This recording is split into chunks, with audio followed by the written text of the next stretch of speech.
Hey, how y'all doing? This is Mongo Slade, and today we're going to talk about the Charlotte-sized hole in the WWE universe. But before we get into that, please hit the like on your way in and hit subscribe if you are not already subscribed. That's hit the like, hit it one more time. Thank you. No. Make sure it's on. Make sure it's on. Make sure it's blue. Thank you. And hit subscribe. Thank you very much. And so let's talk about this thing. So apparently a lot of wrestling fans got Stockholm syndrome because they missed Charlotte. And Charlotte, she hasn't been gone that long. She's been gone what, a couple of months. And when the Raw Women's Survivor Series team was announced, which was Nia Jax, Shayna Baszler, Dana Brooke, Mandy Rose, and Lana. And a lot of people were like, this is the weakest Survivor Series team ever. Now, it would be what delayed the making of this video, because usually I make Raw videos around the time Raw was released. What delayed this video was somebody had made the argument essentially for me. And I was kind of like, okay. He said, that people are hypocrites. That people wanted new faces, they wanted new names, they wanted to get Charlotte out of here. But then the moment that they actually started using new names and new faces, people started complaining. And so I said, that's kind of true. And if somebody's already said it, there's no need for me to say it. But but I actually try to bring forth, like, you could do that in a tweet, which is what he did. And I was just kind of like, calling people hypocrites is it's not that deep, not that thoughtful, and until I got something to say, really, I'm not going to go and make a comment on it. So it really boils down to this. People are hypocrites, okay? And they don't really know what they want. But ultimately, the real issue here is that there's a story that they're trying to tell. There's a story that they're trying to tell between Nia Jax and Lana, between Nia Jax, Shayna Baszler, and versus Mandy Rose and Dana Brooke. The tag team championship storyline, and you have that bullying storyline between Lana and Nia Jax. But also the bigger issue here is that Lana is sort of the draw for this team. You know, yes, we probably could have put in better wrestlers. You probably could have put Nikki Cross in there. You wouldn't have got away with Lacey Evans. Everybody would have said it would have been, oh my God, I'm so sick of Lacey Evans. It'd have been people mad about Lacey Evans. So you couldn't put her in there. Peyton Royce, you might have got away with that, but I think people still probably would have been like, this team is weak. So you really didn't have that many options. Naomi is, I think, still injured. She had surgery or something like that, so she's gone. Asuka's the champion. She wouldn't be in this match. And Alexa Bliss is doing her thing with the Fiend. She wouldn't be in this match. So I'm okay with the team as they put together. I understand it. Lana is there to draw an audience. What Lana does gets a lot of buzz, gets a lot of attention. She is, I'm guessing, the biggest star as far as social media, TV, YouTube, all that type of stuff on the team, you know, and that's just going to be, it's just is what it is. She's there to draw people's attention. And people, sometimes the person who is the heat magnet is the most interesting, and that's what Lana is. They're trying to make Lana a baby face because she's an underdog. She is not a natural wrestler. She's not even, well, there is some athleticism in dance, but that's not her forte. Her forte is not going to be rolling around on the mat. That's not going to be her thing. Her thing is going to be the watching Lana attempt to do good and attempt to be good and to put forth the effort that it takes to improve. And that is in some ways going to be charming. It's going to be a charming story. And I know a lot of people might not want to hear that either, because they're going to be like, what the hell does that mean? Well, what it means is that she's going to be more relatable.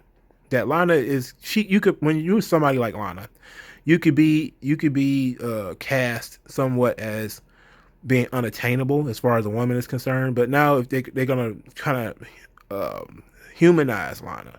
They've been doing that over the last couple of weeks where she's not so much of a superstar. They're not putting out all these big glamour shots of Lana now. They're putting out a lot of cringe videos of her trying to be tough and not really being tough, but being more comedic.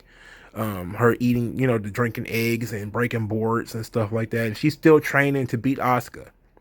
Right? Like that's her mission.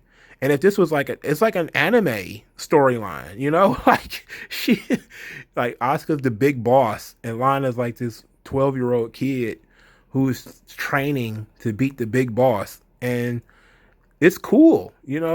I dig it. As long as they now, I'm not saying that one day Lana's gonna have to beat Asuka, which I think that if they did this, if I was writing the story, that would be the story. That if I was writing the story, that would be the story. That Lana is doing all of this stuff. She's trying to really improve because she wants to be the women's champion, and she has to beat Asuka to do it. Asuka has all this has every advantage known in the business except that she underestimates Lana. And that would be the cool story to tell, is that Lana has actually improved and she sneaks one out on Asuka. That would be cool. It'll piss a lot of people off because Lana's a heat magnet and everybody's just like, she can't wrestle, she's just a model. But that's fine. I'm willing to see what's going on with Lana, and I think a lot of other people are too. But the amount of people who just wanted Charlotte in this spot is appalling. What is wrong with you people? Charlotte just left. Like, she just left. Let go of your Stockholm syndrome. Look, I like Charlotte too, but come on, let other people breathe. And I think that this spot, the amount of people who wanted Charlotte in this spot goes to show that why WWE does not really vary their pushes that often, and why they don't rotate talent. Because if you take somebody off TV for a week, all of a sudden they're buried, they're gone. There's dirt sheets up all over the place. Like, where was so and so this week? Why didn't so and so do something this week?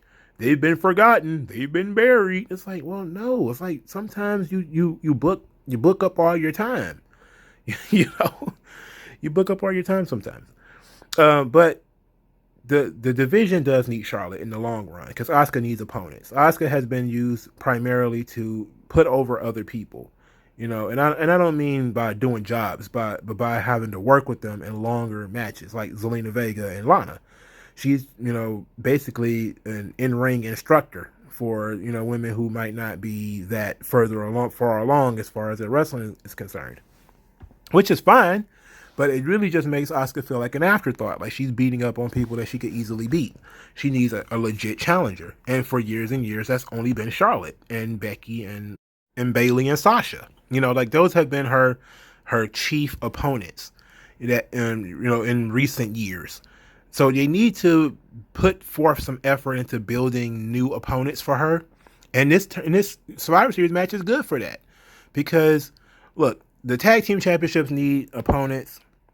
There's probably going to end up, and I'm just going to guess the SmackDown side. It's probably going to be Riot Squad, Natalya, and Bianca Belair, and if we're probably, I don't know who else. Who else is even on SmackDown? So I can't think of, maybe Mickie James or something like that. But I'm almost certain the Riot Squad is going to end up on the other side. But this Survivor Series match is going to be about the tag team titles. Lana is just there to get the experience. She needs to work. She needs to actually work. And that's a good thing, because if she's actually interested in improving and she's been putting forth the effort, let her put forth the effort. Let Charlotte sit at home and, heal her wounds and take some time off. She'll still be just as good when she comes back as when she left. But like I said, that main event scene definitely needs Charlotte. That main event is hurting without Charlotte, because Asuka can't just keep wrestling Sasha Banks. But, who knows how long Charlotte's going to be gone. Maybe you're going to get your Charlotte fix sooner than maybe you think. But I heard that she was pretty much done for the year. Those were most of the things that I read, but those things are rumors and nothing I actually saw that she typed or posted.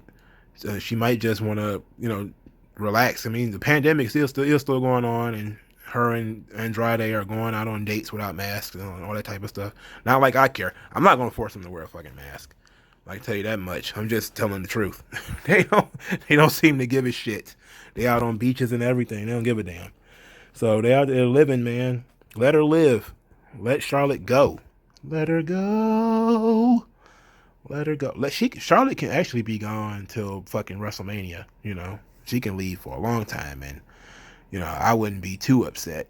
There's spots open. Let the spot be open and let other people fight for it. And that's what we're doing here. We're gonna give Lana the opportunity to fit to lace up Charlotte's boots. And it's not gonna be possible, especially not as a performer. But maybe as an entertainer, as an entertaining character, she could do it. And it's also that opportunity for Dana Brooke and Mandy Rose as well. And obviously that opportunity is going to be there for the women of SmackDown because Becky Lynch is also gone. So there's going to be a lot of space for women to step up, and I say give them the opportunities to step up. Don't be so quick to shit on it. Let things breathe. Let us do something different for a little while. I don't have Stockholm syndrome in relation to Charlotte. I wanted Charlotte gone. Okay, I was so tired of Charlotte. I had more than my feel of Charlotte. Okay, but now that we have this open spot, the division has struggled because Charlotte was such a big star that now there's this gaping hole in the division, the Charlotte-sized hole in the division that nobody can seem to fill. Asuka can only do so much. Asuka is ESL. She can be silly, but she can't, she can also be serious, but she needs a physical threat. And there really aren't any right now. And part of it is WWE not pushing anybody, because they could still be using all the other women that they didn't put into this match. They just didn't do it.